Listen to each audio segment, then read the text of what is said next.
நம்ம இப்போ ஸ்ரீவித்து கம்யா மகளிர் தையலகத்துலேருந்து கார்த்திகை செல்வி. இப்போ நம்ம என்ன பார்க்க போகோன்னா, ஒரு சில்க் காட்டன் சேரீ ஒரு கஸ்டமர் அனுப்பியிருக்காங்க. அவங்க வந்து லேஸு பாசி எதுவுமே வேண்டாம், ரொம்ப சிம்பிளாக பிரின்சஸ் கட்டிங் வைங்கன்னு சொன்னாங்க. இங்கே பாருங்க, பிரின்சஸ் கட்டிங் வச்சுருக்கோம். கையக்குமே வந்து பாசி வைக்க வேணாம், முடிஞ்சால் அந்த கிளாத்லேயே தைங்க. நம்ம இந்த பார்டரை மேலே கொடுத்து உள்ள கிளாத்தை கொடுத்து சின்னதாக ஜாக்கெட் துணி கொடுத்து வச்சுருக்கோம்.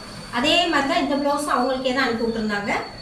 அதுவும் தான் பிரின்சஸ் கட்டிங். இங்கே பாருங்க, கையர் பார்த்தீங்கன்னா டியூலிப் மாடலில் நம்ம இந்த இது வச்சுருக்கோம். கொஞ்சம் மேலே வந்து பார்டரும் கீழே வந்து ப்ளவுஸ் துணியும் கொடுத்து ஒரு அழகாக நம்மளாம் யூனிக்காக தைச்சிருக்கோம். நல்லாயிருக்கும். உங்களுக்கு இது மாதிரி தைக்கணும் அப்படின்னா நீங்கள் உங்கள் அட்ரஸ்க்கு கீழே தெரியுற ஃபோன் நம்பர் கான்டாக்ட் பண்ணுங்கள், அனுப்பி விடுங்க. 1 வீக்குள்ளே உங்களுக்கு தைச்சி உங்கள் அட்ரஸ்க்கு வந்து திரும்பி. வணக்கம்.